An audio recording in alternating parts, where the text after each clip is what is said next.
Practice ज्या ज्या गोष्टी आहेत, बुक रीडिंग करतो आपण, हे एक्झाम देऊन जे डिग्री मिळवतो त्याला हार्ड स्किल म्हणतो. हे हार्ड स्किल आहे. ज्या डिग्री मिळवतो आपण किंवा पास होतो आपण त्याला काय म्हटलं जातं, हार्ड स्किल म्हटलं जातं. आणि सॉफ्ट स्किल हे बाय बर्थ किंवा आपण दुसऱ्याकडे पाहून दुसऱ्याचं ऐकून आपण शिकतो.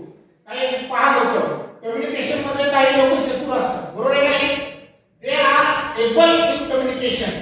बऱ्याच जणांना टेन्स माहित असेल, पण why we want to learn the tense? Because we want to make the sentence structure. We want to make the sentence. How to make the sentence and how to write the sentence. How to speak in English. Therefore, we want to learn the tense. tense कशामुळे शिकायचं आपल्याला? आपल्याला सांगता आलं पाहिजे नाही. दुसऱ्या जणांना आता इथे बसलेल्या पैकी आपली स्वतःची सेल्फ इंट्रोडक्शन देखील व्यवस्थित करता येईल.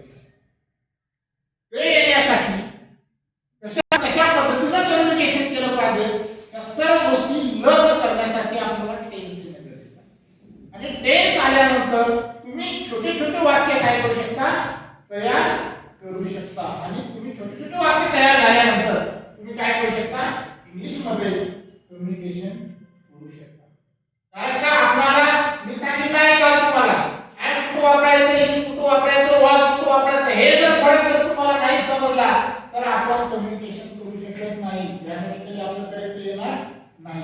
इथच्या ठिकाणी वॉज वापरला आणि वॉजच्या ठिकाणी जर ऍम वापरलं तर आपल्या पूर्णपणे वाक्याचा काय होऊ शकतो, अर्थ हा वेगळा निघतो. त्याच्यामुळे त्या गोष्टी आपल्याला माहिती असणं फार गरजेचं आहे. ओके. तर yesterday I told you the present tense. Yes, yesterday I told you present tense. What is the present tense? Who tell me?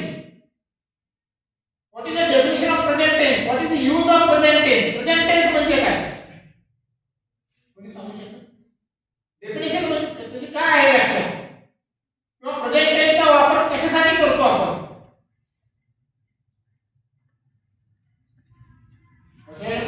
बोलायचं आहे आपल्याला. प्रेझेंट म्हणजे काय? Present time, present situation. जे गोष्टी आपण प्रेझेंट मध्ये करतो, चालू काळामध्ये करतो, चालू स्थितीमध्ये करतो, त्या काळामध्ये आपण काय वापरतो, प्रेझेंट टेन्स. बरोबर आहे का नाही? मग आपण आय एम अ स्टुडंट, बरोबर आहे का नाही? तर समजा someone ask you who are you, म्हणजे स्टुडंट, आपल्याला आय एम अ स्टुडंट तरी म्हणता आलं पाहिजे ना. I am a student, I am a farmer, I am a worker, बरोबर आहे का नाही? I am a doctor, I am a engineer, I am a labour. म्हणजे आपल्याला